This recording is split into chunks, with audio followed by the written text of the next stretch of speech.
And at the same time, we will be fair to all. What we would exactly call a spade is paid, and that's it. For us, we know exactly where the facts are, and I want to say clearly for the records that when I am a member of the Aviation Committee and I partook in the budget defense of 2013, and I remember that there was a meeting or the defense where NCAA in its budget and that thing was brought. They said security and armored vehicles, purchase of security and armored vehicles. And it was a lengthy debate, and we rejected it. We turned it down and said, gentlemen, we will not, at least as a body, approve this, and of course you need to take it back. They took it back and came back with utility vehicles, used utility vehicles. And when they brought utility vehicles, we said, yeah, that is not enough. Itemize the utility vehicles. Hiluxes, Corollas, and all that were stated there for the use of the NCAA in, of course, their operations for at least the time. And we said, okay, we would now be guided by this. Since we have the items and we have the monies being tagged on it, we approve, and we approve. So if somebody comes to begin to tell Nigerians that we approved, then I think we need to make this very, very clear. What we approved was operational vehicles, which were stated in black and white. The number, the prices was stated in black and white in the Appropriation Act. It's a common knowledge. It's everywhere in the public domain. If you have the 2013 Appropriation Act, those issues are very clear there. When the old copy that was brought, we said, no, you have to take this back. We cannot approve armored vehicles or security vehicles. For what reason? Your arguments cannot hold water. And they took it back, and when they were bringing it, they put utility vehicles in block. And said, no, itemize them, bring them in black and white. And that exactly is a function of oversight and appropriation of the House, which, of course, we statutorily did. So if an adult will come in here, with due respect, to say the House, due process was followed, the House, then I think that I leave the judgment to the people of Nigeria. Well, anyway, I think yesterday, he went further to say, beyond the approval, that there were a couple of other processes which they followed. Perhaps tell us something about the budget, because yesterday we were trying to see if we can have an idea of what the budget for that agency or the ministry is. Do you have an idea? Yeah, I don't have it vividly now in facts, because when you're talking about figures, you need to be very guided, and I actually don't have the exact figures now, so I won't want to go into the exacts. But never worry. By Thursday, this morning now, we have a meeting of the committee by 10 o'clock, and of course, further down tomorrow we'll start the processes, and we would invite a cross-section of the people, including the due process office, and those who should know will come into it. But let me tell you the way the budget, the Appropriation Act works. If I approve, or the Parliament approves that you want to buy chairs and tables or furniture in the house, right? And it is appropriated, the furniture's 2013 in Channels Television Office. Of course, in the process of in the process of purchase, you decided not to buy furnitures, but you went to buy some other items, or when you bought doors, and of course you decided to extend your building with such monies.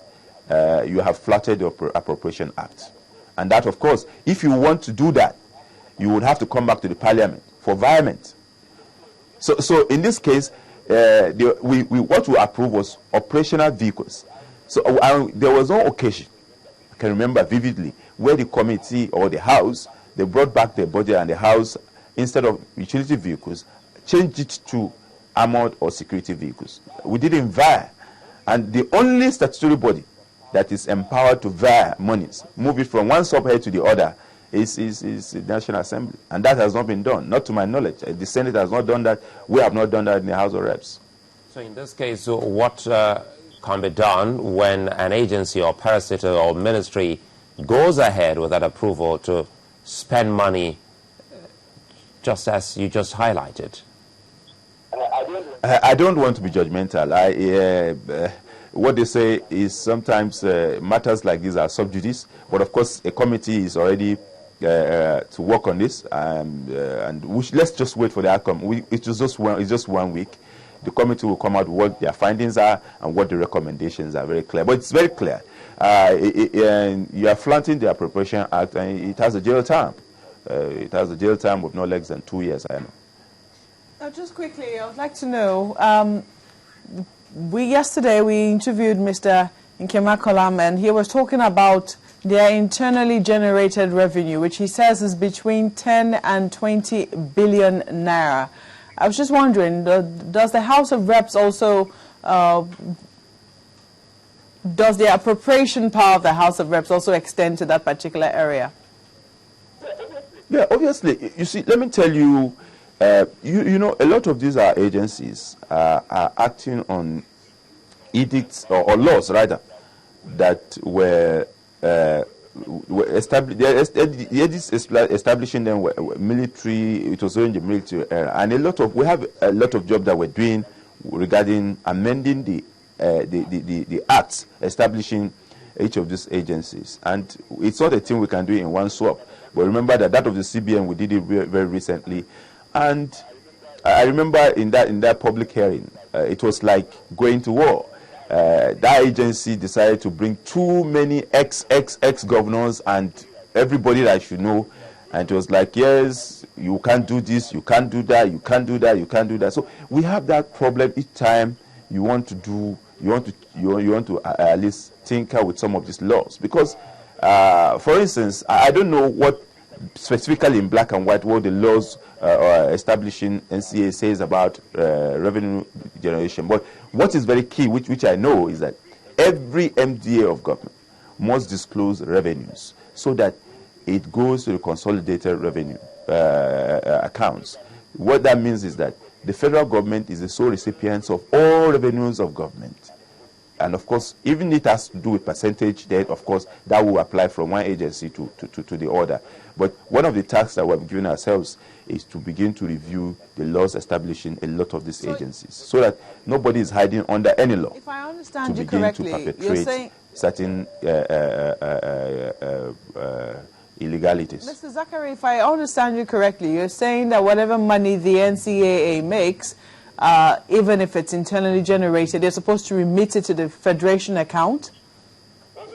Obviously, what I'm trying to tell you is that as an agency of government, I do that's why I'm saying that the edict, I said the acts establishing it, and dealing with revenue disclosures, I don't exactly will tell you that this exactly is what, but what I'm trying to tell you is that all agencies of government, regardless of whatever, should at least take their monies to the consolidated revenue. There could be differentials, maybe because of the operation or the professional inclinations of each agency, that could say, okay, X amount should be kept or warehoused in the accounts of what they call it, of the agency after being captured.